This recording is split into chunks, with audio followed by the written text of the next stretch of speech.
আমি মাথা নিচু করে দাঁড়িয়ে চাচিকে জিজ্ঞাসা করলাম কোন জিনিসটা খুঁজে পাচ্ছেন না তিনি। হালকা হাসি দিয়ে একদিকে ইঙ্গিত করলেন।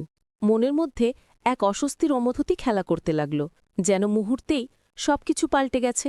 আমি পরিস্থিতি থেকে সরে যাওয়ার চেষ্টা করলাম, কিন্তু তিনি হঠাৎ আমার হাত ধরে বললেন, প্রয়োজনের অতিরিক্ত ভদ্র হবার দরকার নেই, যা বলছি সেটাই শোনো। তার কথায় মনের ভিতরে এক অদ্ভুত টান অনুভব করলাম। নিজেকে স্থির রাখা তখন কঠিন হয়ে পড়েছিল। চাচি দ্রুত আমার কাছে এসে দাঁড়ালেন। তারপর চাচি, বন্ধুরা, আজকের গল্পটা অনেক বেশি স্পেশাল। আশা করছি তোমাদের অনেক ভালো লাগবে। আর প্রতিদিন এমন গল্প শুনতে চাইলে ভিডিওটি লাইক, শেয়ার এবং চ্যানেলটি সাবস্ক্রাইবই করো প্লিজ। আমি বাইরে সোফায় বসে টিভি দেখছিলাম। প্রায় ২৫ দিন হলো চাচার বাড়িতে আছি। চাচা বেশিরভাগ সময় বিদেশে থাকেন, তাই তাদের অনুপস্থিতিতে আমি প্রায় তাদের বাড়িতে থাকি। তবে এবার চাচা আমাকে একটু অন্যরকম কথা বললেন। তার চোখে অপারেশন হয়েছে এবং ডাক্তার বলেছিলেন যে আগামী ১ মাস তার চোখে ব্যান্ডেজ থাকবে। এই সময়টায় তিনি চাচ্ছিলেন আমি যেন তার পাশে থেকে তাকে সাহায্য করি, কারণ তিনি কিছুই দেখতে পারছিলেন না এবং তার স্ত্রীও এখনও ছোট। এজন্যই তিনি আমার সাহায্য চেয়েছিলেন। তবে আমি জানতাম না যে এই সাহায্য আমার জন্য কতটা কঠিন হতে চলেছে। একদিন হঠাৎ ফোন বেজে উঠল। দেখি চাচার কল। চাচা জানালেন তিনি বাড়ির দরজার বাইরে দাঁড়িয়ে আছেন। আমি দ্রুত গিয়ে দেখি চাচা তার ২২ বছরের স্ত্রীর সাথে দাঁড়িয়ে আছেন। এই প্রথমবার চাচির সাথে আমার দেখা হলো, কারণ এর আগে চাচা যখনই ফিরতেন আমি এখানে উপস্থিত থাকতাম না। চাচিকে দেখে কিছুক্ষণ থমকে গেলাম। তার সৌন্দর্য দেখে মনে হলো এমন মেয়ের মতো রূপসী আমি আগে কখনো দেখিনি। যে কোনো পুরুষ তার সৌন্দর্যে মুগ্ধ হতে বাধ্য। চাচা বিদেশে থাকাকালীন চাচির সাথে পরিচয় হয়েছিল এবং সেখানেই তারা বিয়ে করেছিলেন। চাচির সৌন্দর্য দেখে আমার মনে হচ্ছিল চাচা সত্যিই ভাগ্যবান, কিন্তু চাচির চোখে আমি এক ধরনের রহস্যময় দৃষ্টি লক্ষ্য করছিলাম যা আমাকে কিছুটা অস্বস্তি দিচ্ছিল। চাচা আমাকে ডাকছিলেন, কিন্তু আমার চোখ চাচির দিকেই ছিল। আমি দ্রুত চাচার প্রশ্নের উত্তর দিয়ে তাদের ঘরে নিয়ে গেলাম। ঘরে ঢোকার সময় হঠাৎ আমার কাঁধে কারো হাতের স্পর্শ অনুভব করলাম। ঘুরে দেখি চাচি একরকম অদ্ভুত হাসি নিয়ে আমার দিকে তাকিয়ে আছেন। চাচি আমার দিকে এমনভাবে তাকিয়ে হাসছিলেন যেন হাজারো প্রশ্ন লুকিয়ে আছে তার সেই হাসি। আমি কোনো উত্তর দিতে চাইছিলাম না, কারণ আমি জানতাম উত্তর দিলে হয়তো এমন কিছু হতে পারে যা চাচার জন্য ভালো হবে না। আমি দ্রুত চাচাকে ঘরের ভেতর নিয়ে এলাম এবং তাকে বসতে বললাম। তখনই চাচির কণ্ঠ শুনলাম, কোনাল, একটু বলো তো রান্নাঘরে কোন জিনিস কোথায় রাখা আছে। তার কথায় আমি একটু অস্বস্তি অনুভব করলাম। তার প্রথম দেখাতেই মনে হয়েছিল যে তিনি সঠিক চরিত্রের কেউ নন। তবে আমিও জানতাম বাড়ির সম্মানের ব্যাপার রয়েছে। আমি চাই না আমার জন্য এমন কাউকে এই সম্মান নষ্ট হতে দেব। তাই নিজেকে সামলিয়ে যতদূর সম্ভব তার থেকে দূরে থাকার চেষ্টা করছিলাম। কিন্তু যতবার দূরে যেতে চাইতাম তিনি ততবার আমার কাছে আসার চেষ্টা করছিলেন। চাচা তখন বললেন, যাও, তোমার চাচিকে রান্নাঘরের বিশ্বাসটা বুঝিয়ে দাও। নিরুপায় হয়ে উঠে দাঁড়ালাম এবং রান্নাঘরের দিকে এগোলাম। দরজার কাছে পৌঁছে দেখি চাচি যেন অন্য একরকমভাবে তাকিয়ে আছেন, যা আমাকে কাঁপিয়ে তুলেছিল। এই পরিস্থিতি আমাকে নিঃসন্দেহে অস্বস্তিতে ফেলে দিয়েছিল।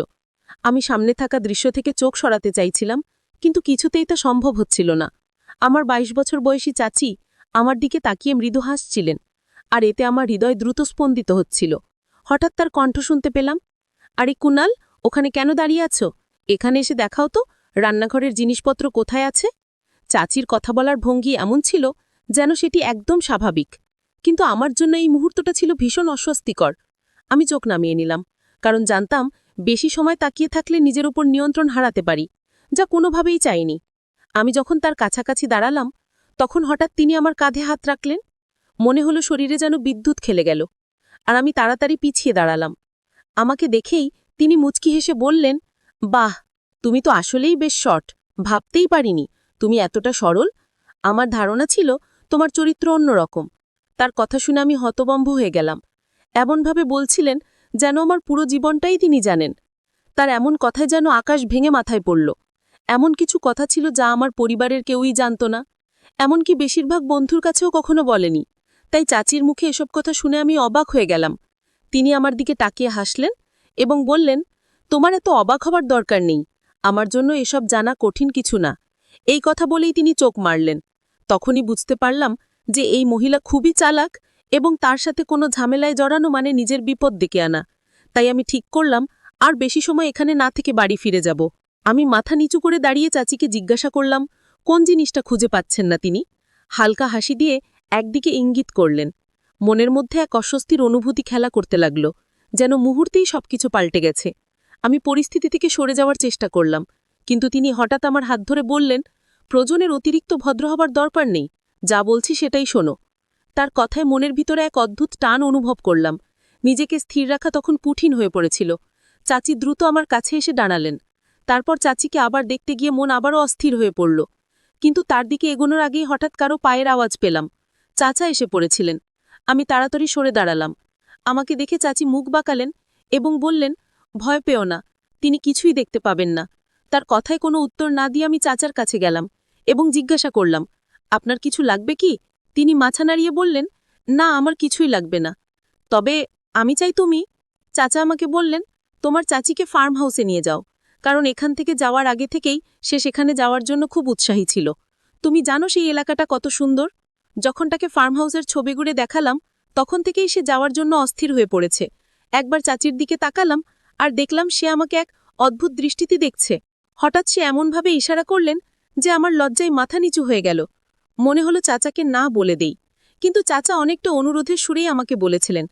আমি চাচাকে আমাদের সাথে যেতে বললাম, কিন্তু তিনি ক্লান্তির কথা জানিয়ে থেকে যেতে চাইলেন। তিনি বললেন, আমি এখানে বিশ্রাম নেব, তোমরা দুজনেই যাও। চাচিও উৎসাহ নিয়ে বললেন, তাহলে আর দেরি কেন, তাড়াতাড়ি চলো। এই বলে তিনি আমার হাত ধরে টেনে সামনের দিকে নিয়ে যেতে শুরু করলেন। আমি পেছনে ফিরে চাচার দিকে তাকালাম, কিন্তু তিনি অন্যদিকে মনোযোগী ছিলেন এবং আমাদের দিকে ফিরেও তাকাচ্ছিলেন না।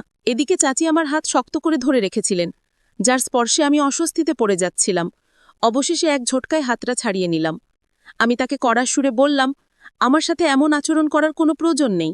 তুমি যেভাবে আমাকে ভাবছ আমি সেরকম নই, আর তোমার কোনো ইচ্ছাও আমি পূরণ করব না। তার কথা শুনে তার চোখে জল চলে এলো, কিন্তু আমি তার দিকে আর একবারও তাকালাম না। তাই এতে আমার কোনো প্রভাব পড়ল না। তবে মনে হচ্ছিল ২২ বছর বয়সী একটি মেয়ে আমার সামনে দাঁড়িয়ে এবং এই মুহূর্তে সে আমার উপর নির্ভরশীল। এমন ভাবনায় আমাকে ভীষণ অস্থির করে তুলেছিল। আমি দ্রুত সেখান থেকে সরে এসে নিজের ঘরে চলে এলাম।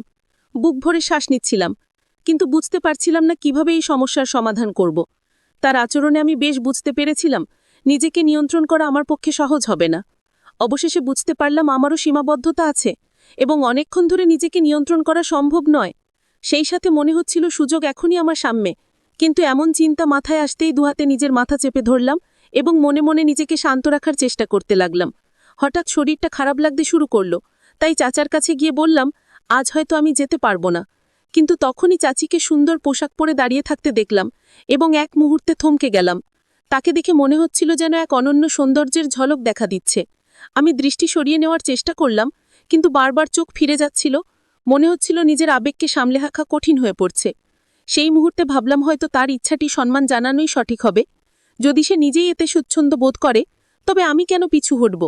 এমনটা ভেবে অজান্তেই মুখে এক রহস্যময় হাসি ফুটে উঠল। মনে হচ্ছিল ভেতরে লুকিয়ে থাকা এক দুর্বলতা যেন ধীরে ধীরে আত্মবিশ্বাসের রূপ নিচ্ছে। যখন কেউ আন্তরিকভাবে সৌন্দর্যের মাধ্যমে মনোযোগ আকর্ষণের চেষ্টা করে, তখন নিজেকে সংযত রাখা সহজ নয়।